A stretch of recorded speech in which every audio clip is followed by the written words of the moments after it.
I continue to see a lot of social media posts questioning whether COVID-19 death data is being artificially inflated.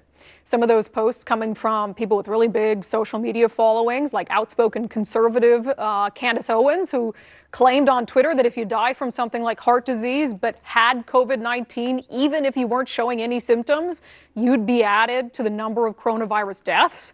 And then you get a bunch of random Twitter users who, for all we know, could be bots, claiming that even suicides and murders count as COVID-19 deaths if they carried the antibody. So let's get to the bottom of this in our segment, Fact or Fake. So first of all, just acknowledge here that we're never going to prove or disprove every random tweet or be able to know what every hospital or medical examiner in the country is doing. But let's fact check just this central claim that it's possible someone can be counted toward the number of COVID-19 deaths even if they didn't die from the virus. We asked Snohomish County's top health official and its medical examiner how they classify these deaths there. There could be other underlying health conditions that contributed to the death, but if COVID-19 was diagnosed in proximity to the death, it's still considered in public health terms a COVID-19 related death.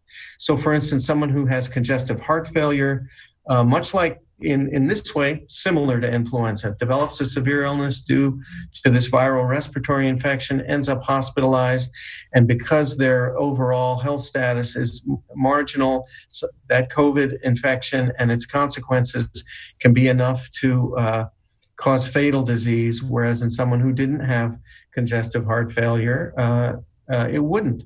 And so congestive heart failure was contributing, but so was COVID-19.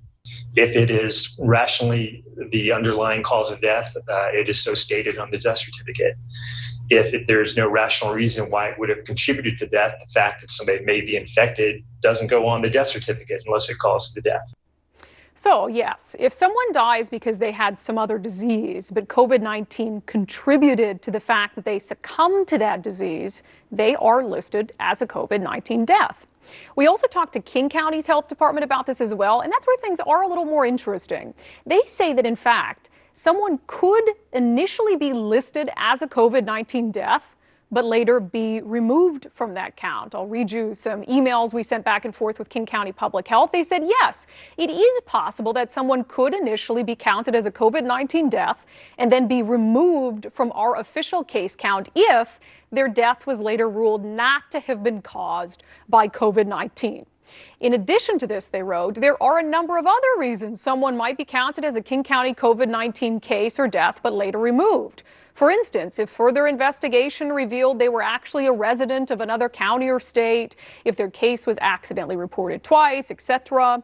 They went on to say our team is constantly doing data cleaning and maintenance and adjusting the official case and death counts accordingly to make sure our data is as accurate as possible. So again, the overarching question, is it possible that someone who did not die from COVID-19 is listed among COVID-19 deaths? Technically, yes, by King County Public Health's own admission, but it's far less nefarious than some would make it sound.